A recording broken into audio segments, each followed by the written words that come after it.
his sword. He has talked about ambush. He has talked about Machiavellian, right? And if we're using his own terms, these are not your terms. This is not the terms of the Celestine camp. This is Mr. Charles becoming aggressive now, right? Because you all have been gracious. The entire campaign has been one that is respectful and all of that. But Mr. Charles, yes, I understand he's the chief secretary of all of Tobago, but he won on a PNM ticket as the political leader of the Tobago Council. And the constitution of the Tobago Council is now contradicted. There's a question mark left there. So I stand by what I believe, which is that Mr. Charles should do the honorable thing and offer his resignation, and then let it be rejected, or as the case may be, in the name of fairness or graciousness or whatever you want to call it. Dion, elect to the chairmanship according to Martin. It's left to be seen what Mr. Charles does. But as I said before, we wait to give Mr. Charles the opportunity to make his decision. One way or the other, a decision will be made. No, I know, but Dion, I mean, apart from that, I mean, I think in fairness to the public out there, in your role as incoming vice chairman of the council, I think you ought to at least be able to lay out to the public what some of the options you would like to see, keeping in mind the idea of unity in the party and all these things. But I mean, you need to give us some sort of roadmap as to how you're thinking or how your camp is thinking that this can be resolved. And I mean, some of the points that Shane is making can't be escaped. But as I meant, that's correct. Some of the point that Shane has made and all the members on the panel cannot be discounted or discredited. But at the same time, we have now decided that we have to come together, including the chairman. So we haven't had that meeting as yet. We have a meeting that is going to be set with the chairman, the current chairman. So we all have to get together and sit down and decide the way forward. But before we do that, I don't want to be pronouncing on what should be or what can't be. But at the same time, we need to give Mr. Charles the opportunity to make a decision. And the party now has to come together, the executive, the new executive, have to come together and decide on this along with the council. And are you suggesting that... So that is the roadmap. If his decision is that he wishes to tender his resignation, is that something you would be supportive of? But why not? If he makes that decision as chief secretary to tender his resignation, I wouldn't have a challenge with it. I don't know whom else would, but I'm certain that that would be a decision that he would have carefully considered. So right now he has, as I mentioned before, some decisions to make. Let's shift gears a bit. Over the weekend, there were two events that occurred. And over the weekend of January 2019, two events also occurred. The PDP on January 19 started a campaign in the East, and they brought it to the West over the weekend with the announcement of their candidate, Ms. Tasha Boris.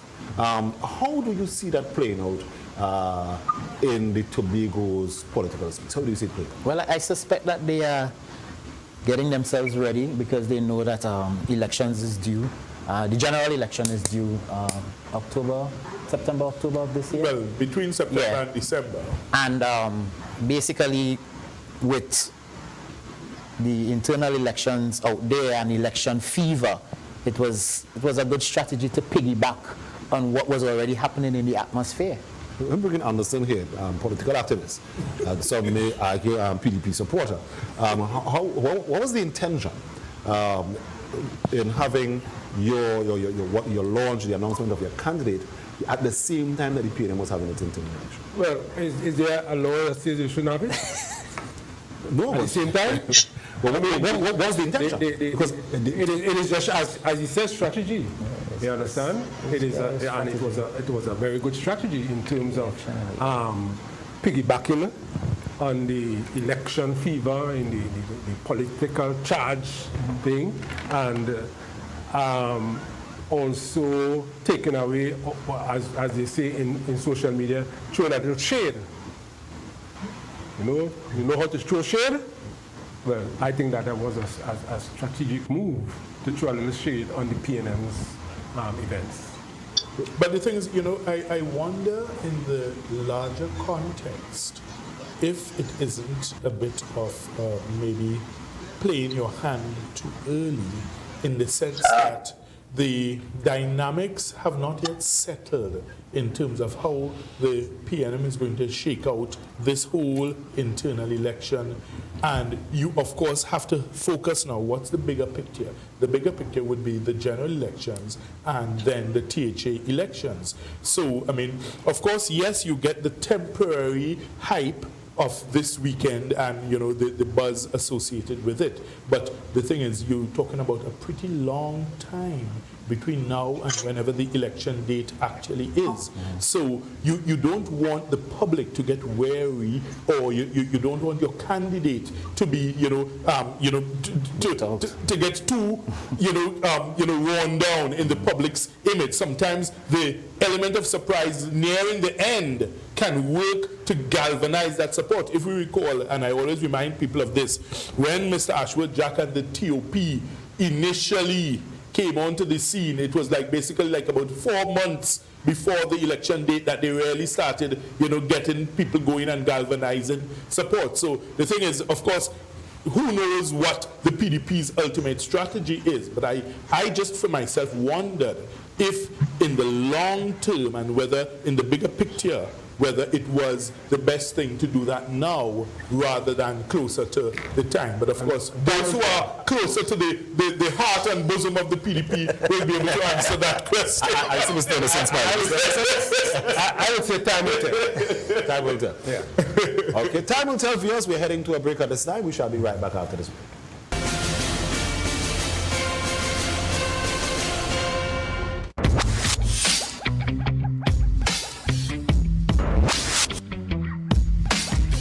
Tune in to Spot On. A new episode premieres every Tuesday at 8 p.m. only on Tobago Channel 5. Interested in finding a safe, healthy, and fast way to lose weight?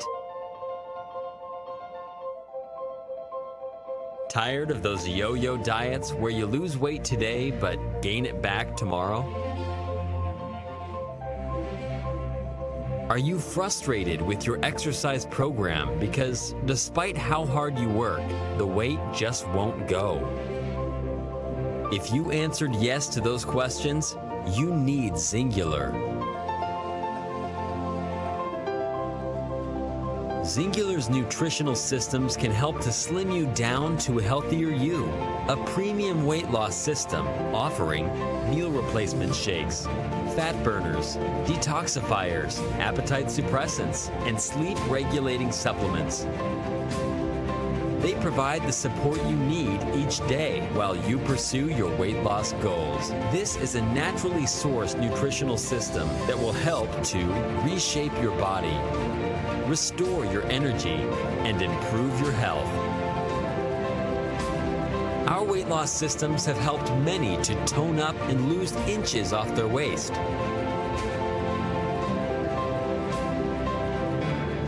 If you have been trying to lose weight but are getting little or no results, try Zingular.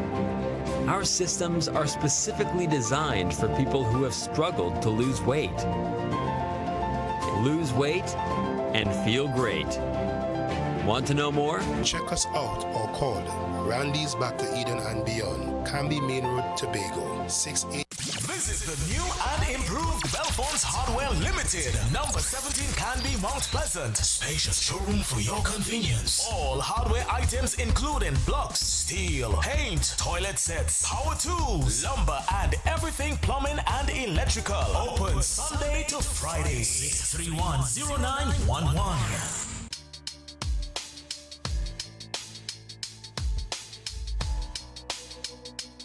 Rise and shine in the morning is just part of my day. From 6:30 to 8:30 every day. Foreign man says so. It informs me of what happens in Tobago. I find it to be so informative. Every aspect of Tobago affairs is being discussed there. So I will continue to look at Rise and Shine. That's my thing. Monday to Friday, 6:30 a.m. to 8:30 a.m. I love Rise and Shine.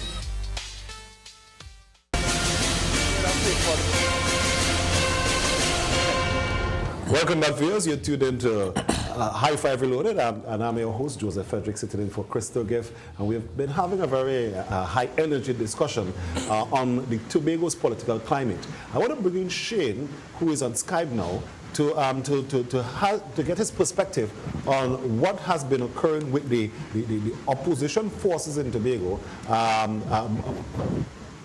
More importantly, what has been occurring with the PDP? Shane?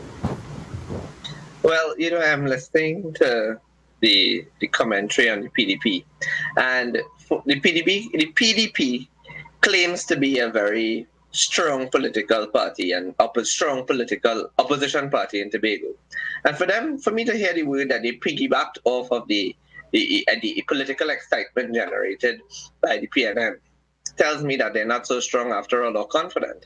Because why would you have to piggyback off of the excitement generated by the PNM election in order to launch your candidate and to have your meetings and whatnot? I think if the PDP is confident in their strength as an opposition party, they shouldn't be using words like throwing shade or piggybacking, because I would like to think that they're in their ability to carry their own political weight. Yes, I agree that, it is a year to go before, 9 months, 10 months maybe, to go before a general election. There's a lot of work to be done.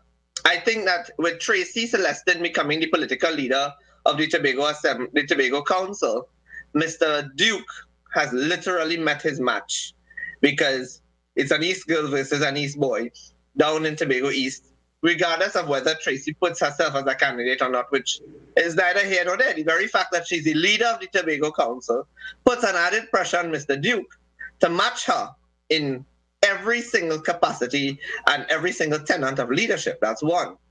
There's a possibility also to burn out for the Tobago West, because I gather that in the end there may be either a 2-man race in Tobago East and a 3-man race in Tobago West, or you may have a 3-man race in both Tobago East and West, because we still need to see what is going to come out of the One Tobago Voice and what they put forward. So, there's a lot of excitement being generated across the political sphere in Tobago. But really and truly, I think the PDP didn't need to piggyback off of the PNM excitement, because really and truly, how much did the PDP generate in terms of excitement and attention? Because all eyes were set on what was happening in the PNM. So they should have waited. Mm-hmm. So, Mr. Frederick, so when reference is made to One Tobago Voice or one voice, that is the 3 voices that are trying to sing as one. Yes. That's okay. That's who you're referring to. That's Mr. Mochoy Charles, Ms. Chrislyn Moore, and Mr. Ashworth Jack. Okay, all right. And have they indicated in terms of the leadership and who is going to be in charge? Has that come out yet? My information is that they formed a steering committee that would lead the process. There's no word, I think, that was formed about 2 months ago. So we have a steering wheel and 3 drivers with 1 steering wheel. That, I think, is going to be quite an interesting dynamic for Tobago as we move forward. But the thing is, we have to look at the reality. I think the 2 main contenders really boil down to the PNM and the PDP. Now, it's quite interesting when you talk about the scenario in the East, because if it is that Mr. Watson Duke has already declared himself as the candidate for the PDP in the East, and you have to now think in terms of the PNM putting up a candidate strong enough to match Mr. Duke, is it that the incumbent, Ms. Webster Roy, is going to be the preferred choice for the PNM? I don't know what Mr. Isaac has to say on that or what his thoughts are on that, but I think some serious questions have to be asked, even in the West. With Ms. Shamfa Kajo, who is the current representative, I would think that the PNM really will have to reassess, because this election has a lot at stake. So therefore, you have to consider that you want to put your strongest and best and brightest candidates forth to ensure that you have the best chance of bringing in the success at the polls. So I would love to hear Mr. Isaac on his thoughts as to the current incumbents and whether they are likely to be the preferred choices for the party going into the next general elections. You know, if I didn't know better, I would think that you're trying to pick my mouth. Right? Well, that's what we're here for, to share ideas. But seriously, the PNM has always had its process, and the PNM has a method for doing everything. There will be a screening process. There will be individuals who will offer themselves, and the strongest will prevail. And it has always been like that. Individuals will offer themselves, and the party, the screening committee, will choose the best and choose the brightest and choose the individual who has the capacity to carry the election for that particular constituency. And in terms of the contest for the East, an interesting dynamic would be whether Ms. Davidson Celestin would want to even be considered as a candidate there, because if you do that, then that now automatically removes you from contesting for the Tobago House of Assembly, which is a couple months later. I don't see that happening. If you understand me. And I would think that her choice would be that she wants to lead the THA. You've just been elected as political leader of the Tobago Council of the PNM. Right. I don't see Mrs. Celestin throwing her hat in the ring for general election. I agree with you. I don't see that. But the thing is, an interesting point I have made repeatedly. I wonder if Mr. Duke really wants to be the representative for Tobago East. That was the question. I wonder about that. I keep wondering, and I will not stop wondering about that. In other words, if it is that he wins that Tobago East seat and cannot leverage that seat any further to catapult himself into any position of greater leadership, what does he do with that? For the next 5 years, he's simply the representative in Tobago East. That is very interesting in terms of where that scenario is going to play out. But That is because we are only looking at it from a very myopic, Tobago-centric way. You have to understand that the politics right now that is taking place in Trinidad and how close it is down there, so that we need to cast our eyes. But we all understand what the great idea is. Everybody admires James' son Mitchell and what happened in St. Vincent, where it was 7-7 and his one was greater than 14. We understand that, and we know that that's what Mr. Duke ultimately hopes for. But My point is, looking beyond that, if that does not work out, and where does that leave him if it is that he's the representative for the I think it's premature right now to even be considering that. We just have to, as Dion said, we have to allow the process. It is the position that has been put forth by Mr. Duke. Right. And here's what he's going to. That's what he wants. That's right. Go down to. Be the candidate, go down to Trinidad and lobby to become the Prime Minister of Trinidad and Tobago. Right, but if that doesn't work out, where does that leave you? And that's the question. I think that has evolved. He's going to lobby for a better deal for Tobago. I think that is. No. He went further than that. Is it that PDP is going to become a national party? He went further than that. Anderson, is it that PDP is going to become a national party? To be a Tobago-based party, lobbying for a better deal, independence. So are they going to evolve from as NER did? Let's have your take on this. What's your take on this? Nonsensical. I will make it. I will say this. I will say it without